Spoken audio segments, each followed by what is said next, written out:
Vamos iniciar então, pessoal, nosso primeiro módulo, que é Doutor, vem na delegacia, fui preso. Nós vamos estudar o auto de prisão em flagrante na prática. Os 5 passos de como proceder ante uma prisão em flagrante do seu cliente. Você vai aprender hoje nessa live. Criminalistas, todo cometimento de crime ou contravenção, a polícia, tá? O agente do Estado, ou mesmo o cidadão, como vocês bem sabem, é obrigado a conduzir esse agente agressor até uma delegacia. Perfeito? Em crimes e contravenções de até 2 anos de pena privativa de liberdade, lavra-se um termo circunstanciado de ocorrência, o TCO. Crimes com penas máximas até 2 anos, lavra-se um TCO.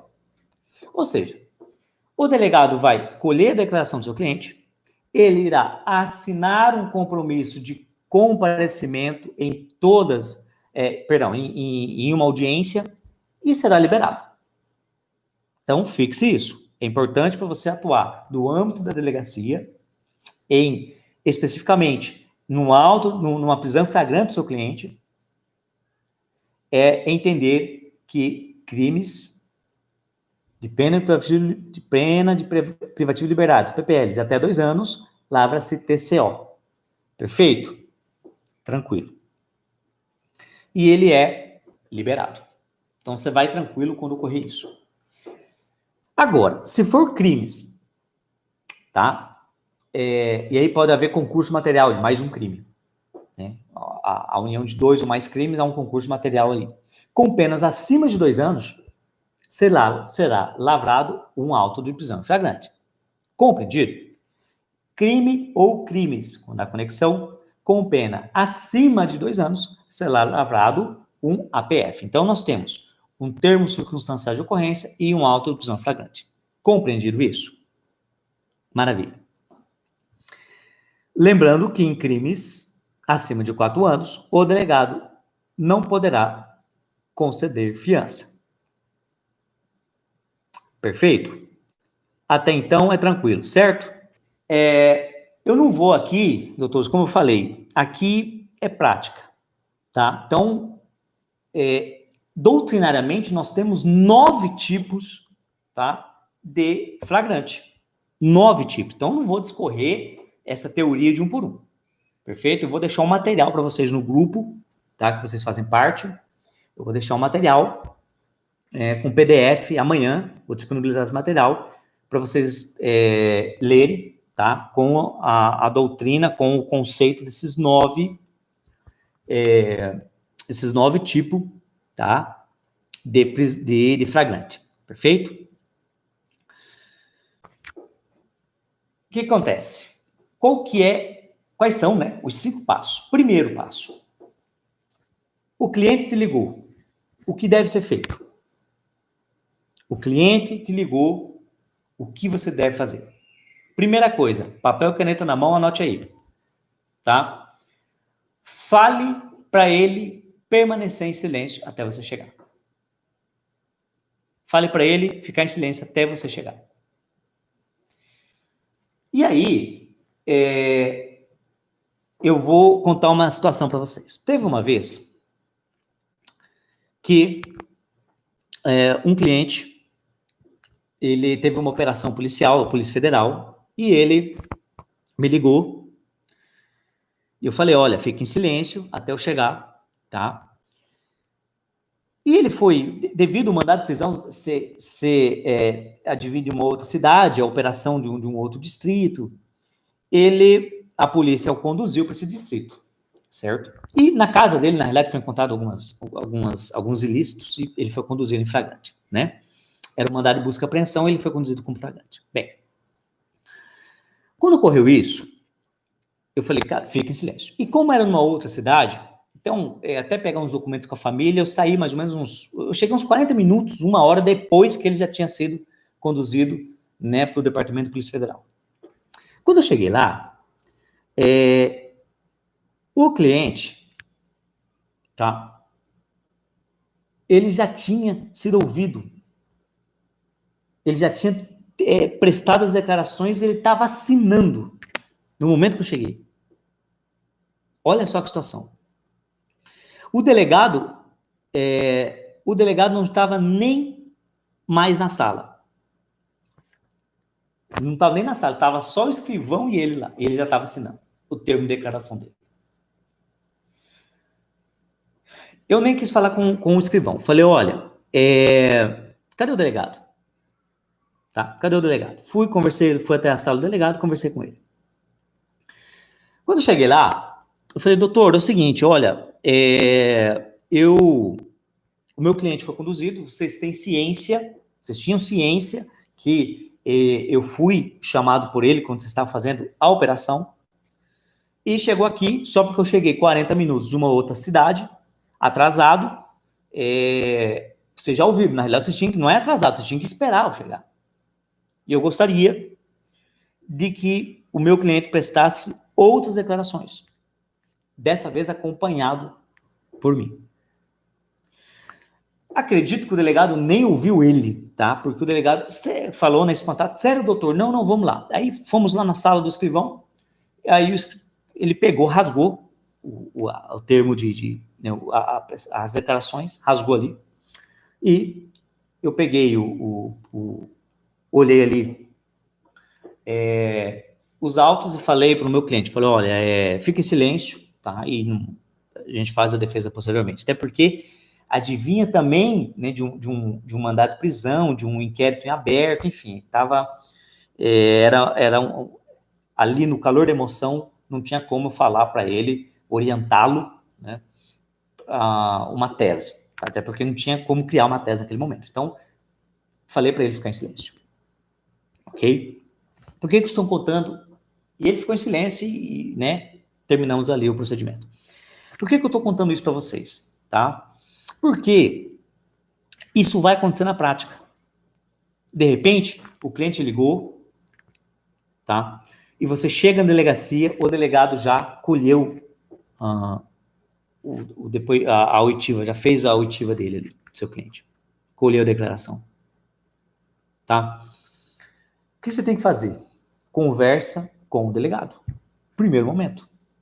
Falei, doutor, o senhor tinha ciência que eu era seu advogado, que eu era advogado dele, e eu gostaria de que anulasse esse expediente e que ele preste novas declarações comigo na sala. Ok? Faça isso. Se houver a negativa pelo delegado, não, doutor, ele já foi ouvido, não vou voltar, não. Não vou rasgar o que eu fiz, não. Se ele falar isso, tá? O que você tem que fazer?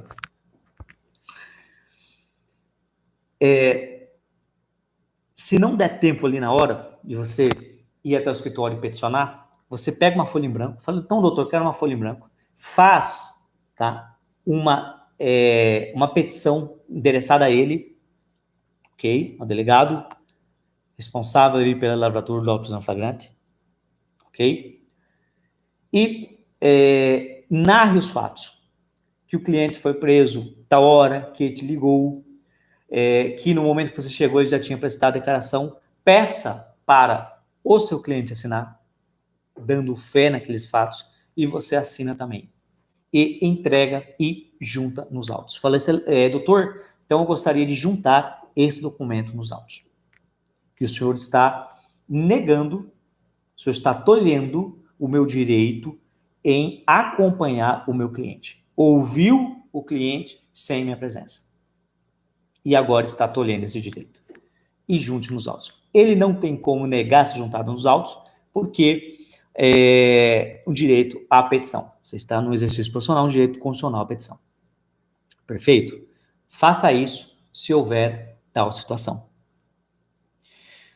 Posterior a isso, juntou, tá, esse documento, você, no pedido, no momento que ele comunicar esse APF, esse auto de prisão flagrante, para o juiz, você vai entrar com o pedido de liberdade provisória e abrir um tópico de relaxamento da prisão, como preliminar. Ou seja, relaxamento da prisão, uma preliminar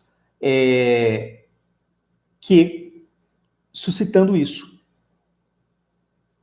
tá? Suscitando essa ilegalidade. E requerendo que o juiz não homologue essa prisão em flagrante, devido estar diante de uma ilegalidade, tá? Que é um direito constitucional do seu cliente e um direito seu em acompanhá-lo. Perfeito? Então, você vai fazer esse requerimento com essa preliminar, requerendo a não homologação do auto de prisão em flagrante, consequentemente o relaxamento da prisão. Vou deixar todos esses modelinhos para vocês amanhã no grupo. Compreendido? Fabiano, quando ocorre isso, na prática, o que acontece? O delegado, ele tende a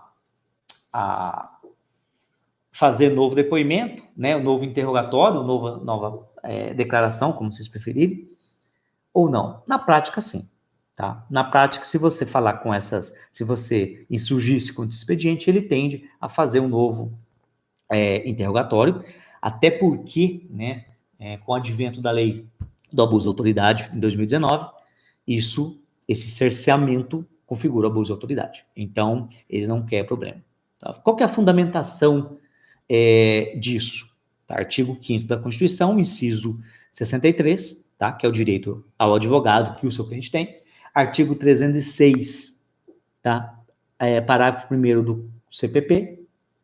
E o artigo 7º, inciso 21 do Estatuto da Advocacia. São esses os 3 fundamentos legais para você arguir se ocorrer isso na prática. Do delegado ouvir o seu cliente sem a sua presença. Feitas as considerações no momento que o cliente te liga, ao chegar na delegacia, o que você tem que fazer primeiro?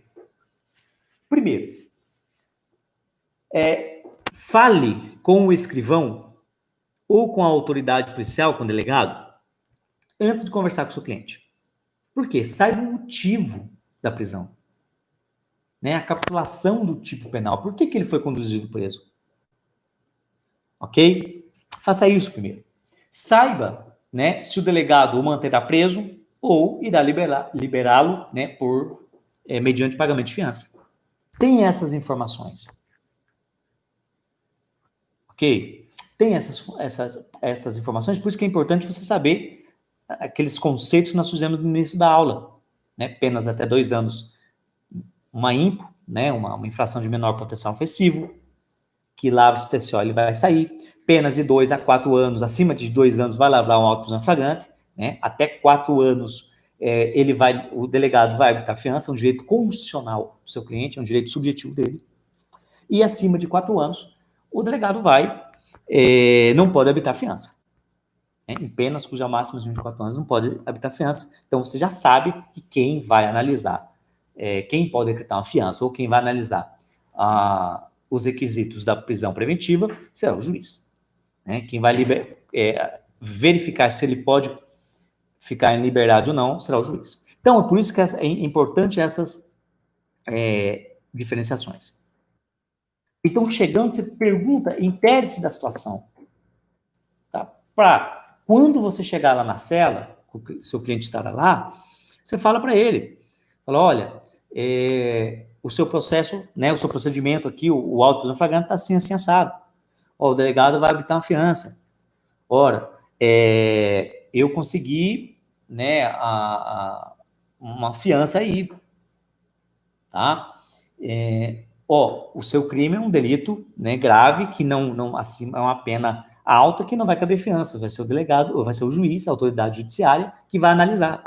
Então, deixe o seu cliente informado. Não adianta nada você chegar e ir direto lá na cela, o cliente fala, doutor, o que está acontecendo? E você não sabe responder, não sabe dar um posicionamento para ele. Isso traz segurança para o seu cliente. Quando você chega para ele e já sabe realmente o que aconteceu e o que vai acontecer, você fala para ele, isso dá uma segurança. Tá? Então, ele sente-se mais seguro e fala, nossa, estou em boas mãos. Beleza? Então, faça isso. Ok?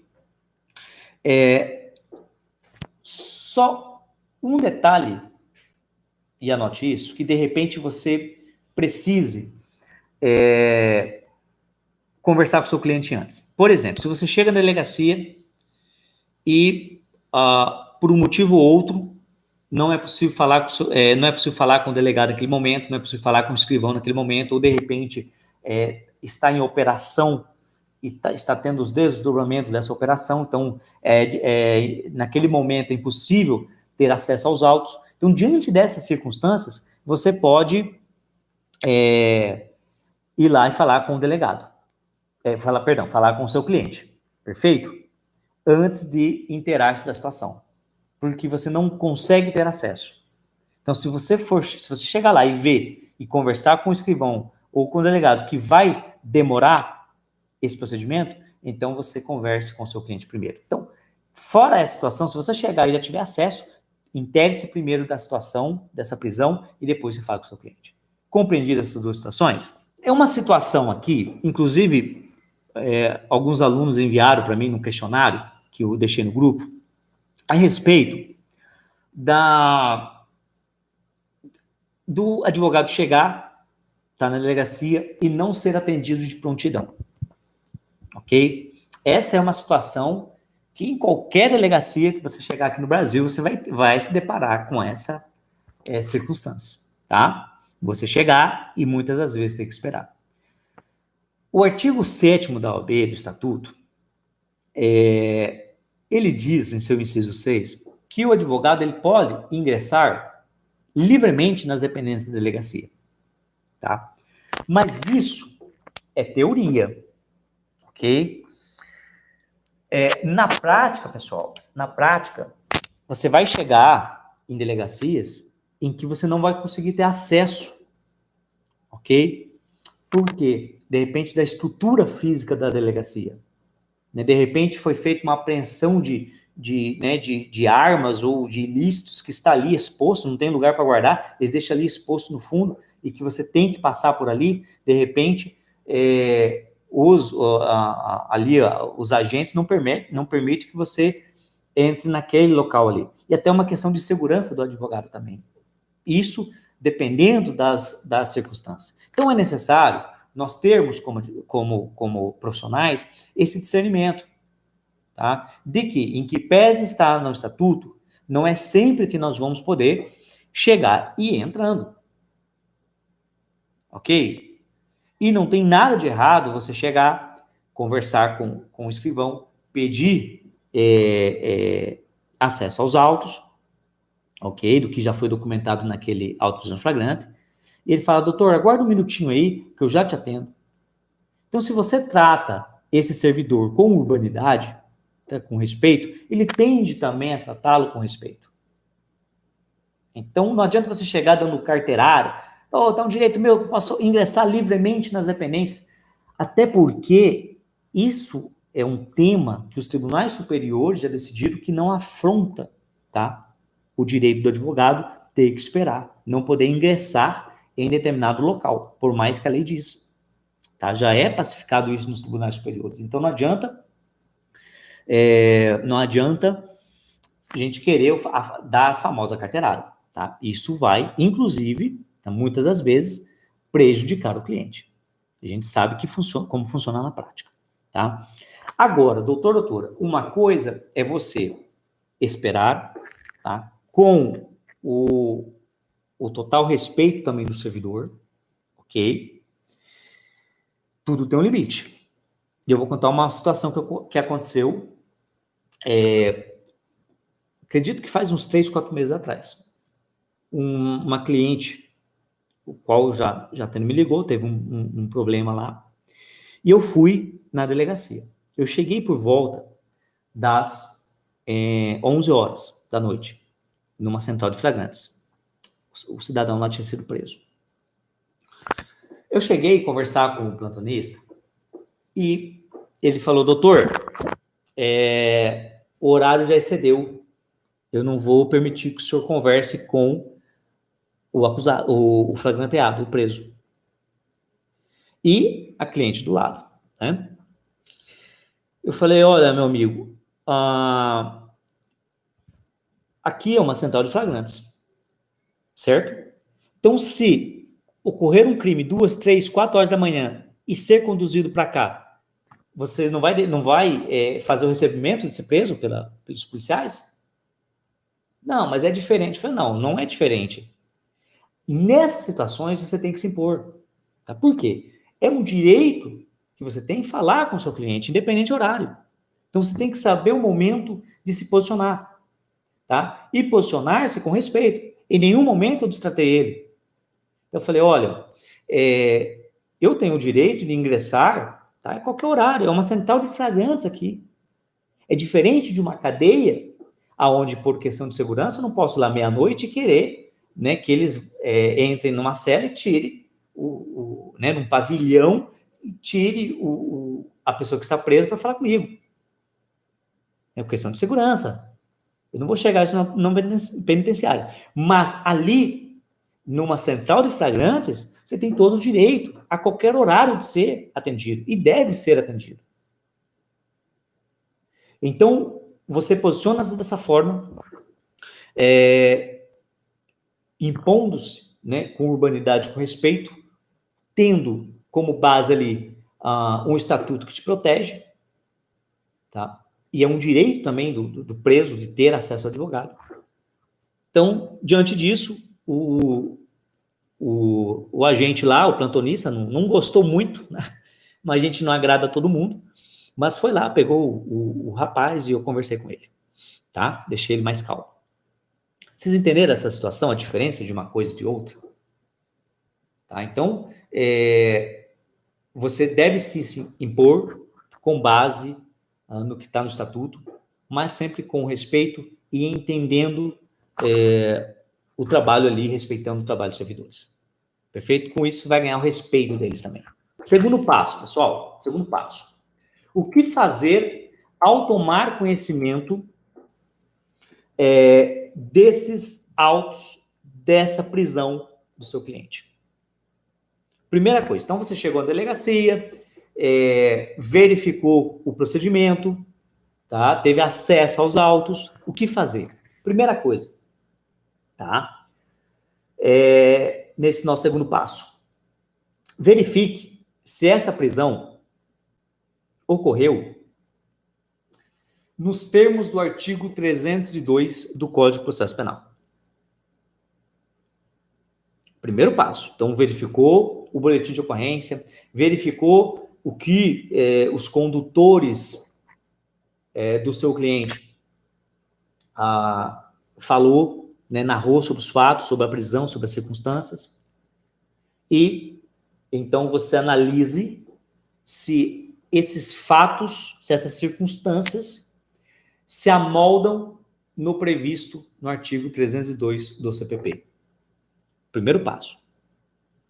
Senão, a prisão é ilegal e cabe, por óbvio, o relaxamento dela. Tá? Eu pleiteio isso para o delegado? Não é para o delegado. Você vai pleitear isso, tá, para o juiz. Compreendido?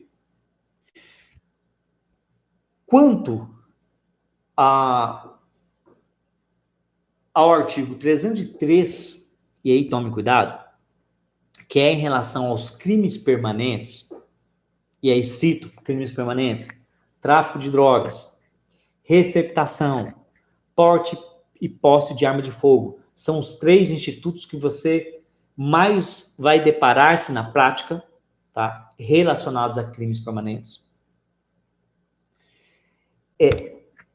Esses crimes, ok? Eles não tendem a ter aquela instantaneidade do 302, mas o quê? Eles têm um efeito que todos os dias o quê? Tornam permanente, tornam um novo crime.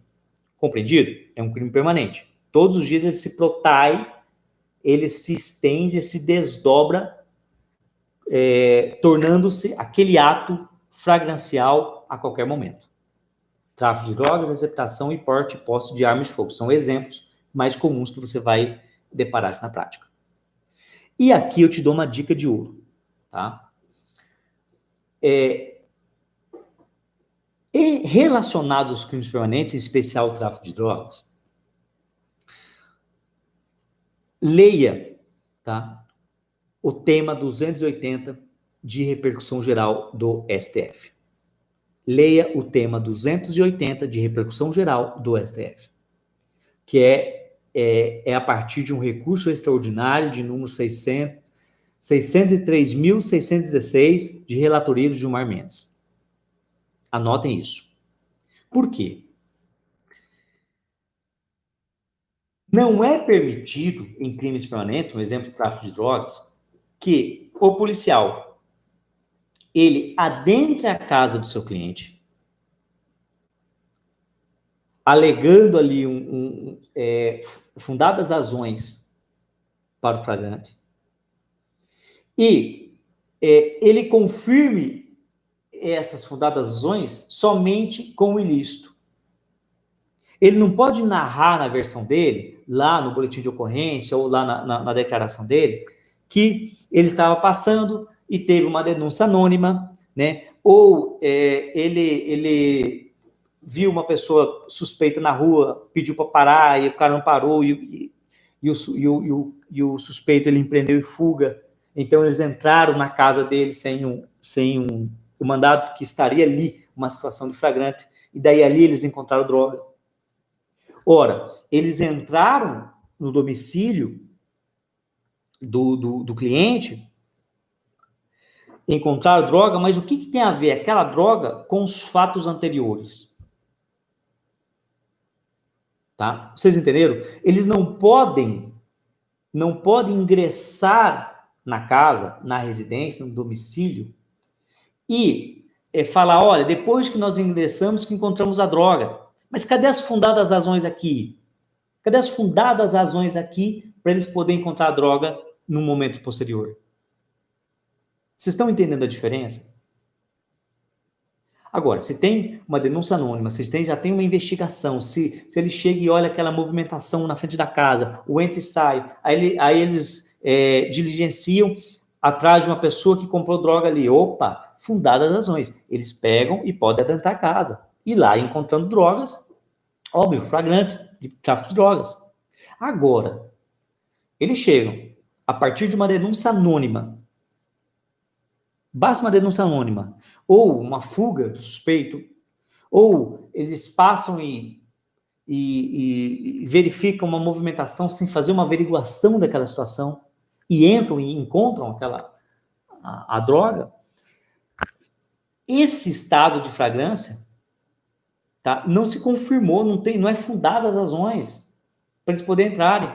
Ou seja, eles utilizaram a droga só para configurar ali o ilícito. Tanto que, se não tivesse a droga, seria uma operação furada. Vocês compreenderam essa questão?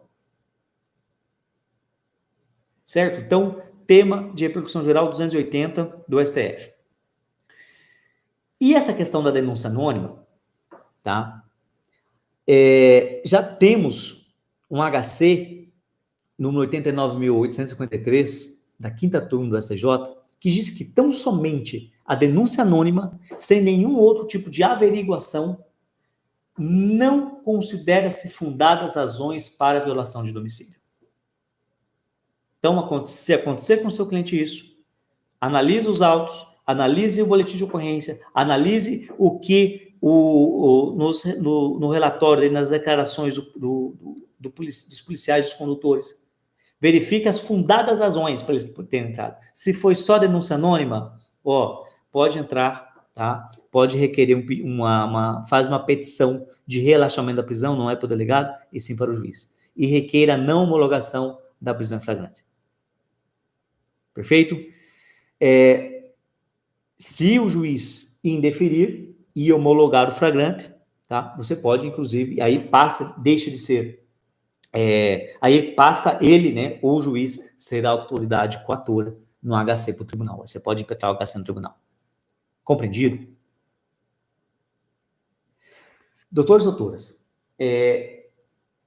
essa petição, tá, de relaxamento da prisão, como eu disse, eu vou deixar para vocês aí no grupo. Perfeito? E cuidado, tá, com essas petições, com esse tipo de procedimento, porque na prática, tá, o Ministério Público, no momento que vai oferecer a denúncia, eles tendem a utilizar essas provas, tá, mesmo ilícitas, eles tendem a utilizá-las, e aí você tem que requerer uma petição pedindo desentranhamento dessas provas. Perfeito? Se porventura, tá, o juiz reconhecer aí essa ilegalidade, essa invasão de domicílio aí, essa violação ao domicílio do seu cliente. Então, se o juiz reconhecer, cuidado lá na frente, tá? Porque muitas das vezes as provas oriundas dessa operação, elas continuam encartadas nos autos. Então, só cuidado com isso e peça para desentranhar. Você pode requerer isso para o delegado, perfeito. Então, terminou a operação, você pode requerer o desentranhamento, ou você pode requerer numa resposta à acusação. Compreendido? Ok? Então, só para finalizar esse segundo ponto, sempre verifique, então, tá, nos autos, ao chegar na delegacia, se é caso, se naquela capitulação foi qual tipo de crime que é, qual a quantidade da pena, tá? Se pode arbitrar fiança ou não. Sempre verifique isso. Perfeito? Crimes. E atenção para uma situação, tá? Outro crime muito comum, né? Infelizmente, que é o crime, os crimes, né? Combinado aí com a Lei Maria da Penha, certo? Na prática, tá? Na prática, os delegados, eles não arbitram fiança. Eu vi uma vez ou outra, tá? Na prática, eles não costumam arbitrar fiança, mas eles podem, em crimes de lesão corporal. Em crimes de lesão corporal praticada contra a mulher, é uma situação que você pode, sim, chegar lá, conversar com o delegado e pedir para ele arbitrar fiança. Perfeito? Só tem, tá, um delito, dentro, capitulado ali, nos delitos combinado aí com a Lei Maria da Penha, que é o inserido pela novel lei, tá? Que é em relação às medidas, o descumprimento de medidas protetivas. Foi 2018, né? Só confirme para mim aí. 2018 ou 2019. Que inseriu o artigo 24A, tá? Na Lei Maria da Penha. Esse crime de descumprimento de medidas protetivas, se você analisar, é um crime de pena de 3 meses a 2 anos. Fabiano, mas não encaixaria ali como uma infração de menor potencial ofensivo? Não seria só assinar e ir embora? Aí não. Tá? Nesses casos, não. Em relação a esse 24A, o descumprimento de medidas protetivas, o delegado está impedido de arbitrar fiança. Em crimes de lesão corporal, ameaça, enfim, o delegado pode. E você pode requerer para ele. Tá? Explica que o seu cliente, foi um momento de algo que não é comum, foi algo eventual, que o seu cliente tem um cidadão de bem, e peça para ele, tá, que arbitre fiança. Na prática, não costuma arbitrar, mas, tá, vale a tentativa, ok? Eu consegui, acredito que umas 2 vezes isso, tá? Vale a pena tentar, ok? Mas esse crime 24A, que é o descumprimento de medidas protetivas, não tem cabimento de fiança, não precisa nem pedir, porque não cabe. Somente o juiz pode decretar fiança. Compreendido? Olha só, o terceiro passo, tá, que você deve fazer em um auto de prisão flagrante é relacionado à juntada de documentos e oitiva do flagranteado. juntada de documentos e oitiva do flagrante ato. Você pode juntar em um auto de prisão flagrante quaisquer documentos. Perfeito? Anotem isso. Você pode juntar quaisquer documento. O que é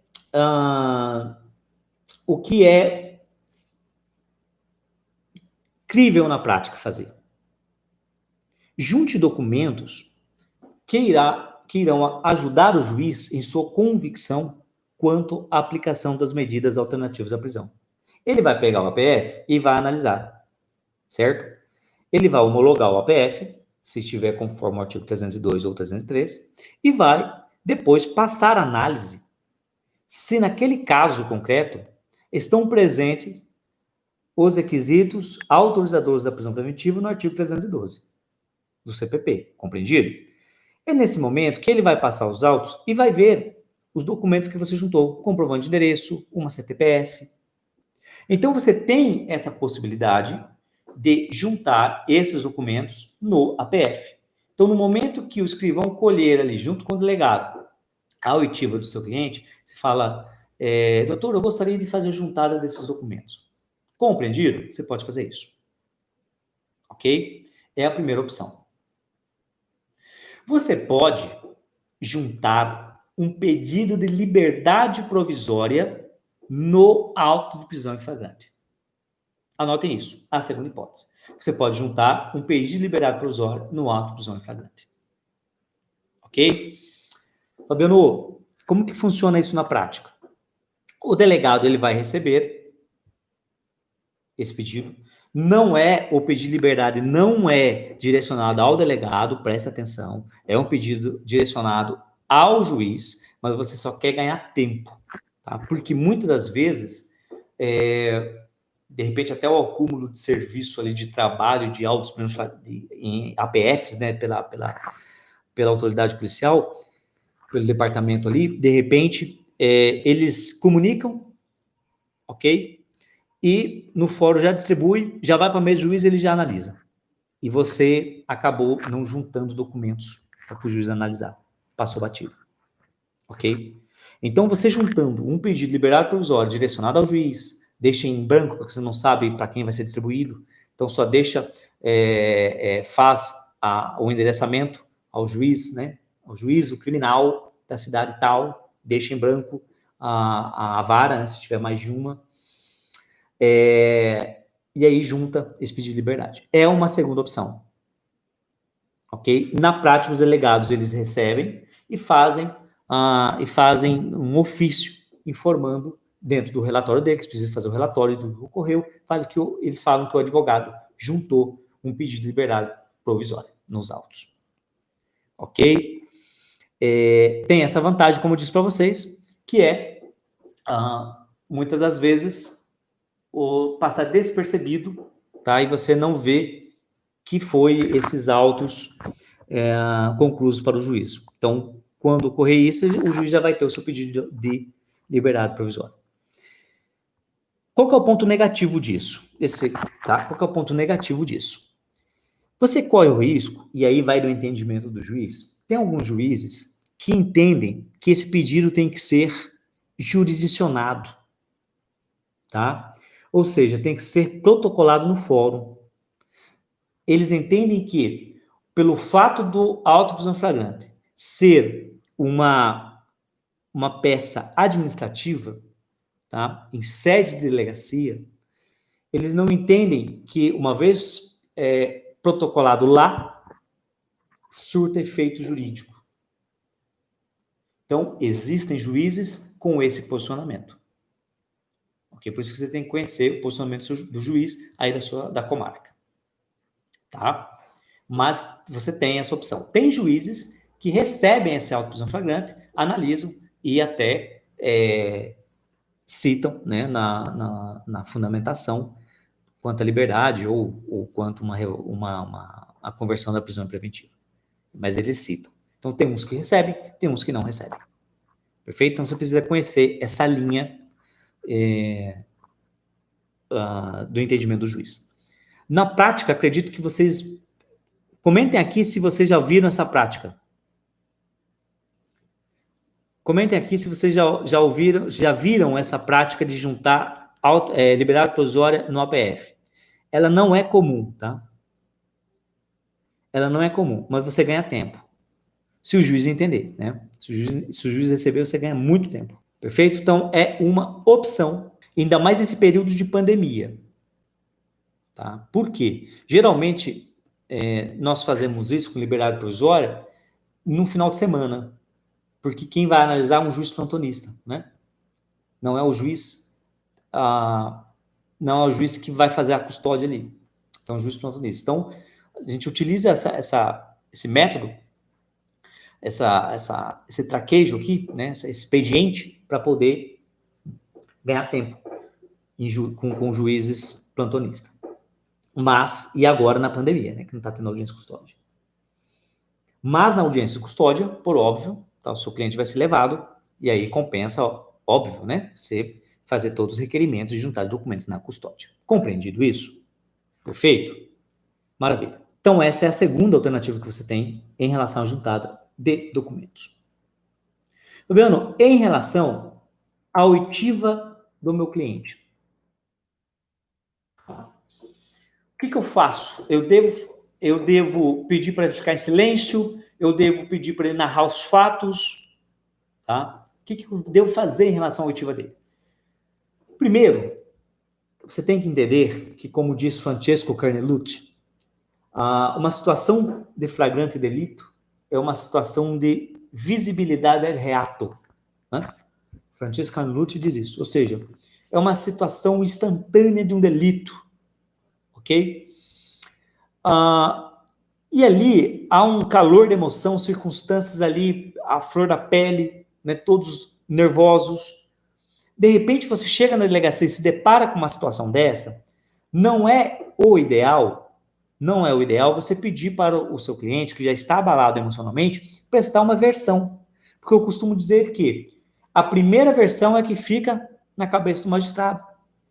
Dificilmente você consegue, lá numa ação penal, desconstituir o que o seu cliente disse. Porque, primeiro, ele estava acompanhado de advogado. Ele estava acompanhado por um advogado. Então, dificilmente você consegue desconstituir, e é essa versão que vai ficar na cabeça do juiz. Ele não vai esquecer jamais. Então, cuidado. Ok? Cuidado com isso. Então, via de regra, situação de flagrante, peça para o seu cliente ficar em silêncio. Até porque não vai ajudar e nem atrapalhar em nada ali uma possível liberdade do seu cliente. Não vai ajudar em nada. Perfeito? Tendo em vista também que não se tem mais essa oitiva, essa declaração, esse interrogatório como meio de prova. Vocês estão entendendo a sistemática do processo penal? Então, por que se não é entendido como meio de prova, por que eu vou falar ali em sede de delegacia? Peço para ficar em silêncio. É um meio de defesa, né? É um nemo tenetur sedere. É um direito, é uma autodefesa. Então, ele pode ficar em silêncio. E é o aconselhável. Quarto passo. Finalizou todo o procedimento do OPF. Ouviu o seu cliente, você juntou os documentos. O delegado não arbitrou a fiança, tá? Ou seja, foi situação de crimes acima de 4 anos. O que ocorre após isso? Certo? Vamos lá. Primeiro, analise, tá? Se foram respeitadas as regras do procedimento de um auto de prisão em flagrante. De uma prisão em flagrante. Primeira coisa. Então, tá tudo bonitinho, terminou, notas de garantias, né, de constitucionais, nota de culpa, exame de corpo de delito, enfim. Analise, tá bonitinho ali o OPF, analise se todas as regras, todo o procedimento foi devidamente respeitado, e isso nos termos do artigo 6 a 9 do CPP. Vale a pena vocês dar uma lida. Tem que ler, né? É uma leitura obrigatória. Beleza? Tranquilo? O delegado, tá? Feito isso, o delegado, ele vai comunicar, ele vai enviar esse APF à autoridade judicial, dentro do prazo de 24 horas. Independentemente se for feriado, independentemente se for sábado, domingo. Ok? E tem um prazo de 24 horas. Fabiano, o delegado, isso é do momento da prisão, tá? Não é do término do APF, não. É do momento da prisão. O momento que o seu cliente foi preso, não é do tempo que ele está na delegacia, não. É lá na rua. Ele foi preso lá na casa dele, lá na rua, naquela circunstância, daquele momento, é 24 horas que o juiz, que o delegado tem para comunicar essa APF. Se isso não ocorrer, óbvio, você deve impetrar um HC para quem? Para o juiz da comarca, juiz processante. Perfeito? Para o juiz da comarca. Colocando o delegado, colocando a autoridade policial como coatora da ilegalidade. É o delegado que lavrou a APF. Perfeito? Fabiano, eu não vou ter e se eu não tiver acesso à auto-prisão flagrante ainda? Aí você vai distribuir, tá? Só com a cópia do BO. Não vai ter o APF lavrado ainda, você vai pegar a cópia do BO, tá? Dos condutores que levaram o seu cliente preso, e com essa cópia do BO, já passou 24 horas, você impetra um HC colocando o delegado como autoridade coatora. Ok? Faça isso. Via de regra, pessoal, geralmente é distribuído, é cumprido dentro desse prazo, tá? Mas se não for cumprido, independente se é sábado, domingo, não importa. Deu 24 horas, não comunicou, HC. Compreendido? Beleza? Mas como disse, se for distribuído, via de regra você fica atento, tá? Porque você terá que ir até o fórum e verificar. Agora tá tudo, né? Digital, tá fazendo essa migração, né? Para o PJE.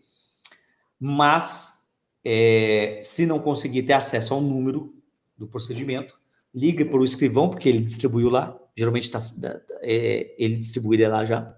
Então, ligue para ele, peça o número, ou mesmo liga no fórum e peça o número da distribuição. Perfeito? E com aquele número que vai ser gerado, então você vai saber para onde que foi, para que vara que foi, se tiver mais de uma.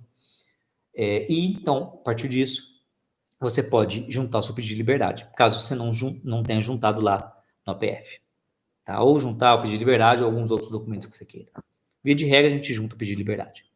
Perfeito? Já com aquele número. Tirando essa parte da pandemia, tá? Alguns estados, né, em todos os estados, na realidade, estavam tendo audiência de custódia. Mas alguns estados não estavam tendo, algumas comarcas, audiência de custódia no sábado, no domingo, no feriado. E aí, o que acontece? Você tem que verificar lá a resolução do tribunal, né, lá o provimento, para ver se provimento, né, do tribunal, que vai regulamentar essa questão. Tá? Via de regra, quando a prisão ocorre num sábado, no domingo, e o Estado ali tem um provimento, via de regra, é feita a audiência de custódia no primeiro dia útil. Perfeito? Era assim que os tribunais estavam fazendo, a partir de provimentos regulamentando isso. Porque agora na audiência de custódia não está tendo devido à pandemia, mas quando retornar, vocês verifiquem esse provimento, verifiquem se realmente é o primeiro dia útil, tá, que está sendo realizadas as audiências. Perfeito? Via de regra tranquilo? E só atenção para isso. Quando ocorre isso no sábado e domingo, a prisão do seu cliente, vai ter um juiz plantonista que vai analisar. Ele não vai esperar até a audiência de custódia na segunda. Não, tem um juiz que tem que analisar esse auto-prisão flagrante, se ele homologa ou não. Então, sempre cuidado. Caiu no sábado e domingo, analise o número para você distribuir o seu pedido de liberdade provisória. Perfeito? E aqui vai uma dica de ouro, marque isso. Se acontecer isso no sábado e domingo, vocês entram com pedido de liberdade, mas não juntem todos os documentos. Tá? Não juntem todos os documentos. Por quê? Vamos supor que você tenha 2 documentos, CTPS e comprovante de endereço. Tá? E certidão de nascimento dos filhos. 3 documentos.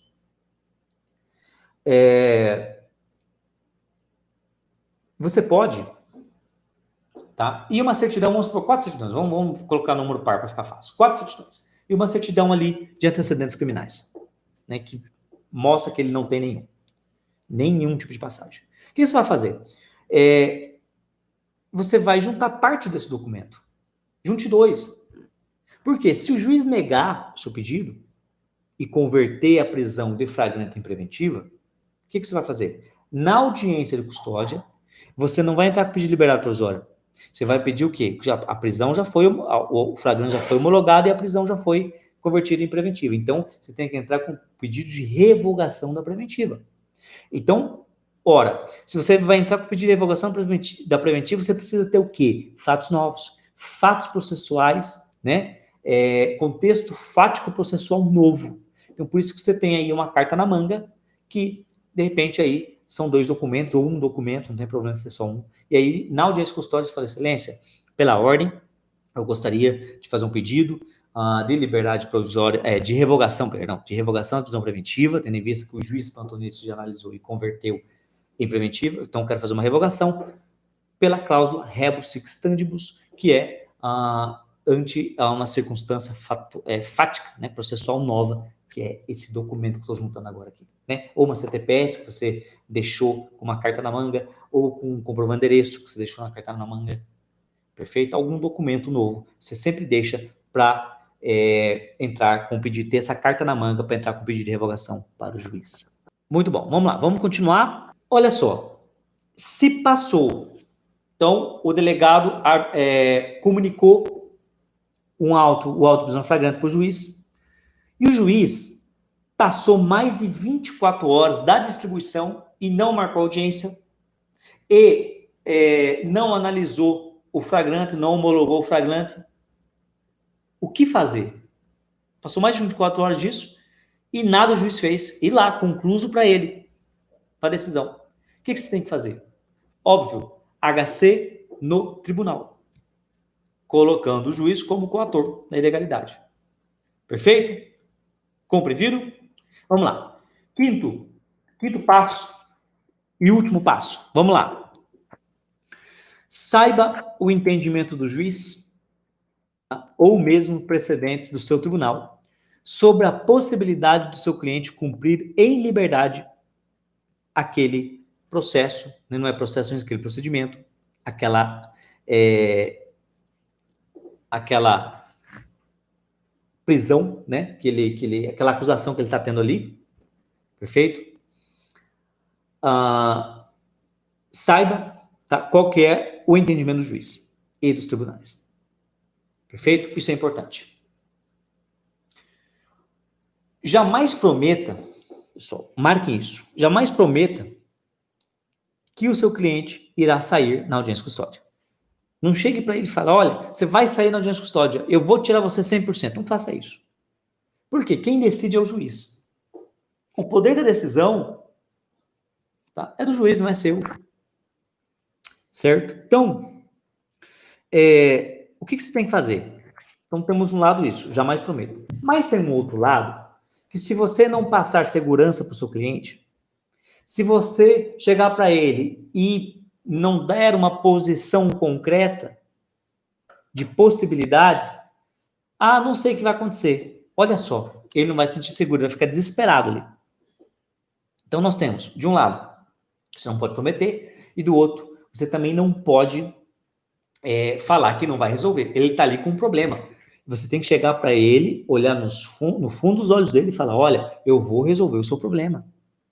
Tá? É diferente, você falando isso, é diferente de você falar que vai tirar ele na audiência custódia. E ele vai perguntar, doutor, será que eu saio na custódia? Você fala, olha, a acusação que está pesando contra você é grave. Tanto que o delegado não te soltou. Então, fala com esse linguajar, né? Fala assim, para ele poder entender, porque se você falar um linguajar mais técnico, ele não entende.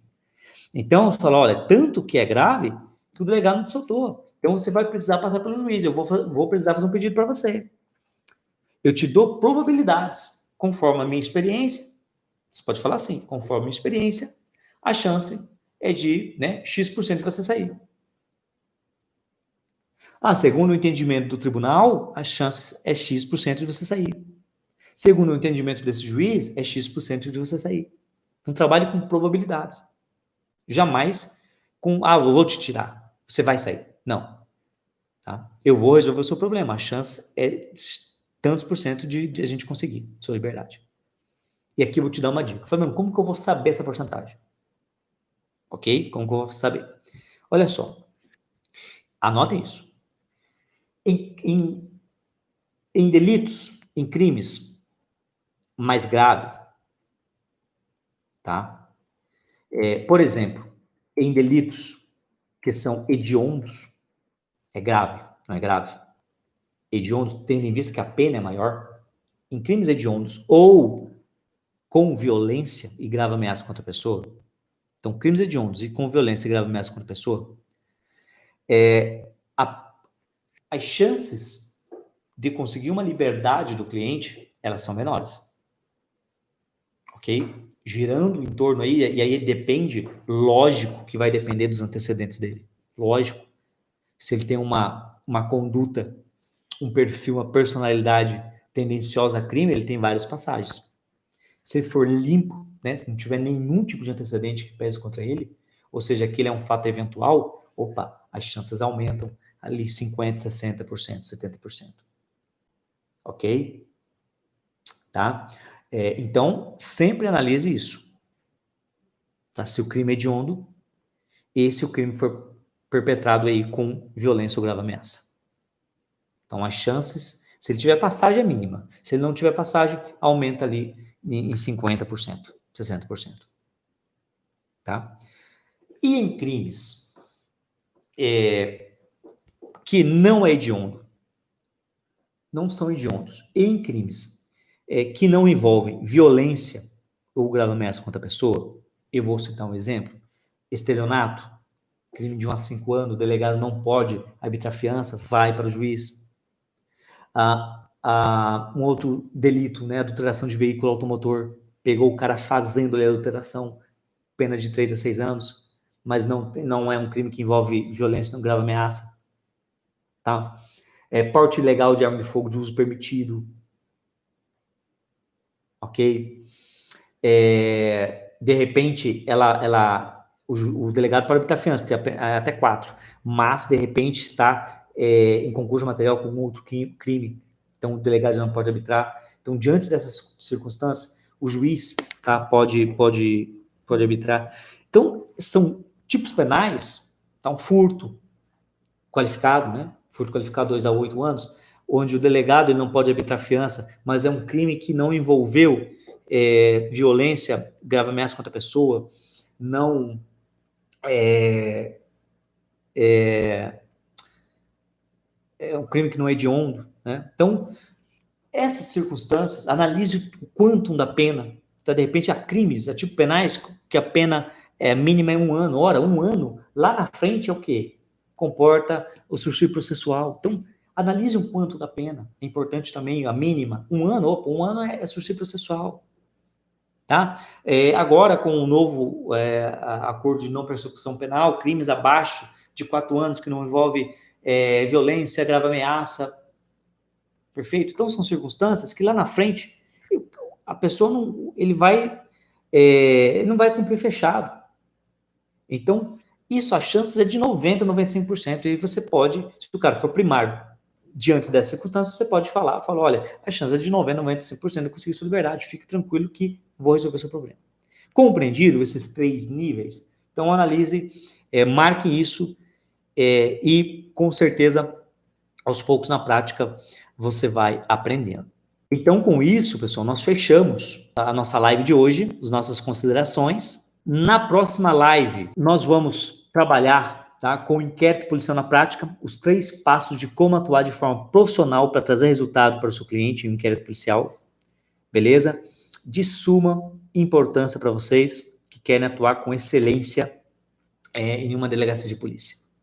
Infelizmente, eu não consigo trabalhar questões de casos práticos aqui, porque o tempo é curto, mas e esses casos práticos, né, eu trabalho lá no grupo fechado de estudos da mentoria penal na prática, lá no grupo de advogados, ok? A mentoria que eu e meus tutores prestam para os alunos.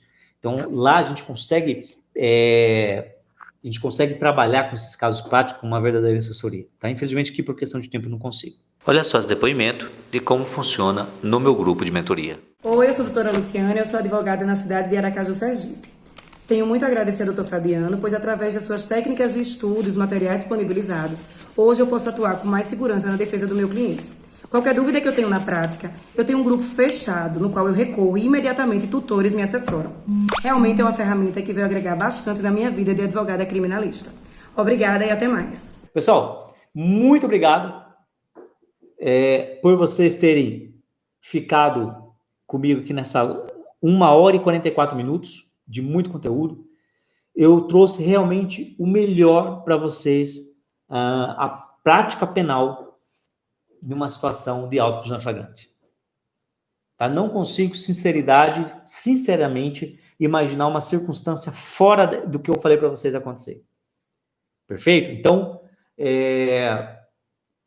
espero realmente ter ajudado e até a nossa próxima live. Até mais, sucesso!